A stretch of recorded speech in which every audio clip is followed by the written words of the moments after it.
Hi everybody, it's Christina from Adventures in Polish Land, and today I have my December reading wrap-up to share with you. I finished 7 books in the month of December, and even though we're still in the first week of January, I'm looking back at this list and I feel like I read some of these books so long ago and I'm already struggling to remember my thoughts on them, so let's get started before my memory wanes even further. First up, we have Shooting Down Heaven by Jorge Franco. This is translated from the Spanish by Andrea Rosenberg. In this book, we are following Larry. He is a young man originally from Colombia, and he's been living in the UK for a while. But the body of his father was recently found, so he's returning to Colombia for the first time since he left. Now, Larry's father was a drug lord who was an associate of Pablo Escobar. And in this book, there are 3 different timelines. 2 of them are from Larry's first person perspective, and then the third is from a third person perspective. First up, we have the current day timeline when Larry is returning to Colombia for his father's memorial service. He is reuniting with his childhood friends and his family. Then we have another first person perspective from the past. This is when Larry was growing up. And then finally, we have a brief third person perspective, which is from the time when Larry gets on the plane in the UK till the time he gets off the plane in Colombia.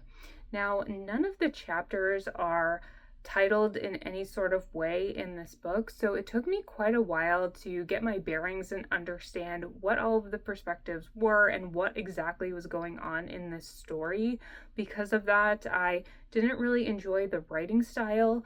That being said, I found the book interesting because I learned a lot about Colombia in general and what life is like there, at least in this subculture of somebody who grew up in a family with a drug lord, and I certainly got a look at how the drug lords' families feel, because they have to live a very sheltered and hidden life on the one hand, but on the other they are raking in the cash and live very lavishly and very loud with a lot of parties on the other hand. So I think this book is really helpful in remembering that even when there are criminals out there, they still have real families who are real people and who are really affected by their family members' bad decision making. And you see how Larry has to live with the effects of his father's choices for the rest of his life. So this was a 3-star book for me. If you're interested in this topic, I would recommend it, but otherwise I found it a little bit drawn out and dry for my liking. Next up, we have Upcountry by Chin-Sun Lee. This takes place in upstate New York, and it revolves around a variety of characters, but this is one of those books where I feel like the small town itself is the main character in the novel. So we do follow Claire. She is moving to this town with her husband from Manhattan. They are starting over because of the financial crisis. It's making it tough for them to live in the city. And then we meet a young woman who is part of a fundamentalist religious group that also happens to be headquartered in this town. And then we're also following another woman who has lived in the town her whole life. She's one of those people that is probably never going to leave, never going to travel. She has to work multiple jobs to make ends meet, and she's just a mainstay in this small town. So this book is very creepy and unsettling. A lot of weird stuff happens, but I was a little bit let down in the end. I feel like we got a small snippet of how interesting this book could be, but it didn't really go full circle for me, and I found that we didn't get many answers, and I wasn't really sure what the overall point of the book was, but it was still very interesting. It is a shorter book, so if you're looking for something that's a quick read, something that will just make you feel unsettled, this might be a good option for you. I gave it 3.5 stars. Next up, we have Diary of a Void by Emi Yagi. This is a Japanese novel, and it is translated by David Boyd and Lucy North. I gave this book 4 stars, and I actually have a full standalone review of this book, so if you want my full thoughts, I will leave that linked in the description box for you. But this is about a young woman. She works in corporate Japan, and she is the only woman in her office, and it is so frustrating for her because she is made to make the coffee and clean up the break room and hand out the mail, even though none of those tasks are in her job description. And one day she gets so fed up that she just decides she's going to announce that she's pregnant and see what happens. But the trick is that she is not pregnant. That being said, as soon as she makes this announcement, all of the men in her office treat her differently, and she's allowed to leave at 5 p.m. instead of working until midnight, and she gets all of these other special privileges that she didn't have before. And so this book is a really interesting conversation about what it's like to be a woman in the workplace, especially in Japan, and how pregnant women are treated differently than other women for one reason or another. And I thoroughly enjoyed this book. It made me think so much. It's been on my brain for a long time, and I certainly look forward to reading what else this author writes.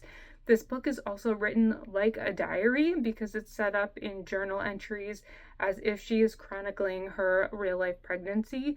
So I think this is very uniquely written while tackling some societal issues, and I highly recommend it. So next up we have The Penguin Book of Christmas Stories. This is edited by Jessica Harrison. I had started this last year during the Christmas season and never finished it, so I decided to just put it down, and I knew I would pick it up this year and complete it, and I did. I am not one who is good with short story collections. I always want to give them a chance, but they just don't vibe with me. I ended up giving this a 3-star rating. There are certainly standouts from this collection.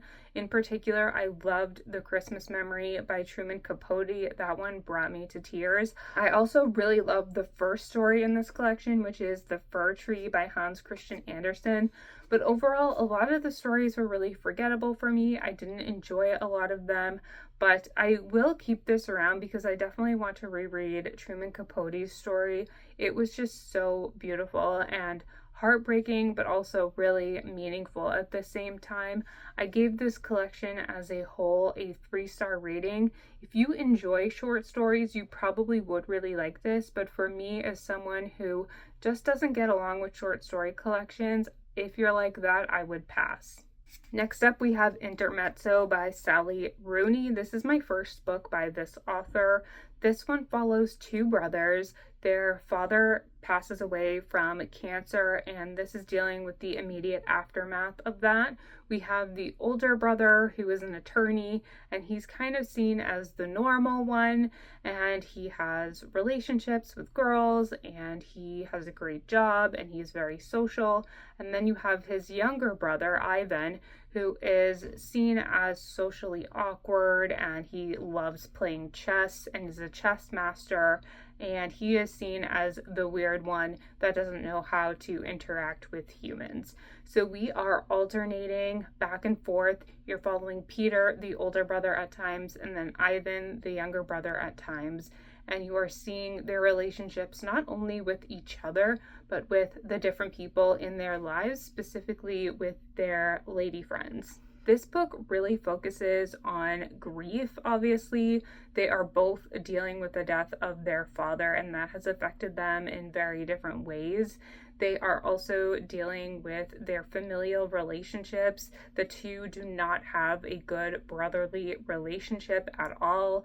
They are at heads a lot of the time, and they are not close even when they try to be. And they also have a strained relationship with their mother, who has a new partner and stepchildren who she appears to enjoy more than her actual children. This book also examines romantic relationships, and I think what's really interesting about this story is it makes the reader determine what is a good relationship and whether or not we should let societal norms have their say when it comes to that. So for example, Ivan meets a woman who is significantly older than him. She's 36, He is 22, but they have an instant bond and connection, and they can't deny it. And they start seeing each other, but they feel really guilty about it the whole time because of that age gap. And Sally Rooney really makes you wonder, does this age gap matter, or should they focus on how incredible their relationship is, since they have this special connection and they really seem to understand and love each other for who they are? On the other hand, Peter has two girlfriends, seemingly. He is seeing a much younger woman who he supports financially, and they have a spicy relationship that way. But then he also has his ex-girlfriend, a woman named Sylvia, who sustained an injury in a car accident so that she can no longer be traditionally intimate, and because of that, she broke up their relationship because she doesn't want Peter to have to suffer, so she says, because of her injury. As readers, we get to explore whether Peter should choose one of these women, whether he should be with both of them, whether he should be with neither of them. It's a really interesting conversation. The writing style in this book is also very interesting. In Peter's section, it's more stream of consciousness, and it's also very fragmented. You are often reading phrases instead of long sentences, and that was a little bit jarring. In Ivan's sections, on the other hand, the writing flows a lot more like traditional prose, and I really enjoyed reading his sections more. And I think as the book goes along, the reader comes to understand why Sally Rooney has written their sections differently, and it makes a lot of sense for their characters and their well-being. And I found that a really interesting exploration of a character's headspace through the writing that's on the page. I gave this book 4 stars. I would definitely be interested in seeing what else Sally Rooney has written. I would probably not seek it out purposefully, but if I stumbled across one of her books at a thrift store or used bookstore, I would pick it up, most likely because she does a lot of really interesting things on the page, both with the writing style itself, but also with making the reader think about societal expectations and norms through the characters on the page. Although this book is a little bit long and a little bit challenging to read, I would recommend it. Okay, next up we have a coffee table book that has been on my TBR for several years. It is Justin Timberlake's book, Hindsight, and all the things I can't see in front of me. So this is kind of a cash grab, honestly.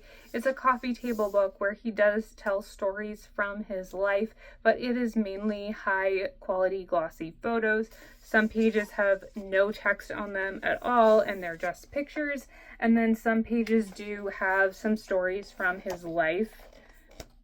I'm trying to find some of the actually written text. So here you can see it does have some stories. You learn a little bit about his childhood, a little bit about how NSYNC started, about his time at Saturday Night Live with his wife, so on and so forth. I would say they're more like essays from his life rather than one long life story. And if you are already a fan of his, like I am, you probably already know these stories. So I didn't really learn anything from this book. In fact, I felt like this book left out a lot of the real life details that we would have learned about at the time. So I gave this book a 3-star rating. It is what it is. It's a coffee table book by a celebrity that has a ghostwriter. So it's fine. If you're a Justin Timberlake super fan, you probably want this for your collection, but otherwise I wouldn't waste your time or money on it, even though you can probably buy it really affordably on the pre-owned market. The last book I read this month was The Book of I by David Greig.